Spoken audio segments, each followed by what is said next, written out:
Alright, today we're tying a classic Elk Hair Caddis. This is for our beginner fly tying box, one of my favorite flies. So tried and true, you got to fish this all summer long because there's caddis hatching pretty much all summer.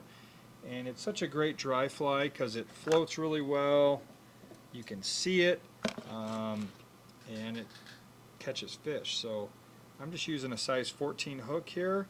I've got 6/0 thread, and this is just a little bit of wire we're going to tie in first. So I'm just laying that right on top. Again, we're wrapping over the top away from me as the direction of the thread. I'm just going to tie that wire down all the way back to our tie-in point directly above the barb of the hook, about right there. And we're just going to let that hang out the back. And now we're going to build a body going forward with dubbing. So I just have some gray superfine dubbing here. And you don't need a lot. The tendency is to put too much. And I just lay the thread out. I've got 2 or 3 inches of thread. I'm using my middle finger and my thumb. And I'm going to start at the top and just carefully dub that all the way down so I get a nice tight coating on that thread that I can work with. And now I can just wrap this again over the top away from us, and I'm trying to just build a little bit of a tapered body going forward, so just a little bit thicker as I go, and I got about the right amount. I don't want to go right to the eye of the hook because I'm going to put an elk wing on that, so I want to keep about an eye length back free. Now we're ready for some hackle, and I'm going to just use some brown hackle actually, because that's what I have sitting here on my desk from that Goddard caddis I just tied. So it may not match perfectly with this gray, but I think the fish won't care too much.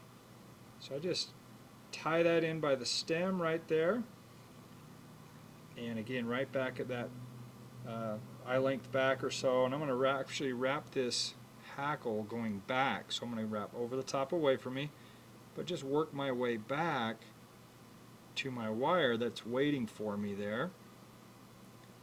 And once I'm there, I'm just going to hold that tight up in the air, and I'm going to bring my wire over the top away from me in the opposite direction, and that's going to actually secure that in. So as I wrap this forward, I'm just kind of wiggling it through those hackle barbs so I don't map those down too bad. I can just kind of work my way, and that makes that fly a lot more durable. And once I'm there, I can pop off the back hackle, and again hold this with my right hand, and we'll drop our thread over with my left hand right here. Now with an old pair of scissors, I can come in here and kind of pop that and tie down that little nub there. Okay, let's just make a few turns right there, and now I'm ready for the elk wing. So I've got some just good old elk hair here from Nature's Spirit, and you can use cow or bull elk. Bull tends to be a little bit lighter. Cow looks a little more like deer hair, so depending if you want a darker wing or a lighter wing. And the trick to this is how much do you get. I like to just come in here and take about the first row and almost get about a half of a scissor full amount. These are bigger scissors, but if you know, something like that, so I can get a nice little full wing.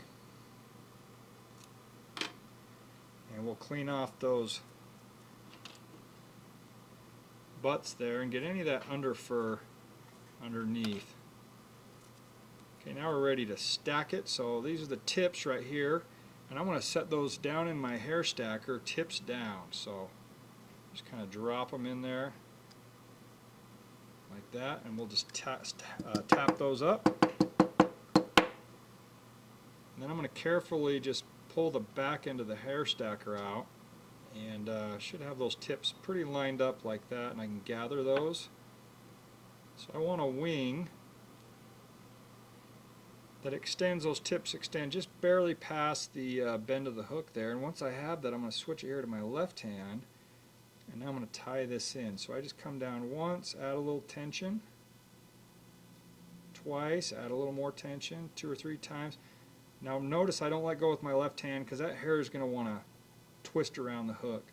So I'm going to make sure I get couple good firm wraps in there so it doesn't twist. Now to really anchor that to the hook, I'm going to pull all the tips back and come up underneath and make a couple of good turns right up underneath right there. And then I'm going to come back again right up over the top with one more good one. Alright, now I like to just pull it back and just do my whip finish underneath there like that. So I'm going to just top hook, bottom groove, and then I just rest that bobbin in my back 2 fingers so I have the top 3 fingers available to pull that elk hair back.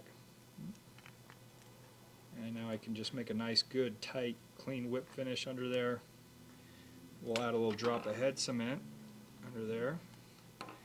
Alright, now I need to trim back these butts, so just kind of pull those back after we manhandle them right there. Find that little spot where we tied them in. And I just gather right there, and I'm going to come in here with my scissors and just pretty even with the eye of the hook. Like that. If you need to shape it a little bit, you can do that. And we've got a nice little elk hair caddis, a fly that has caught me a lot of fish. So I hope you enjoy.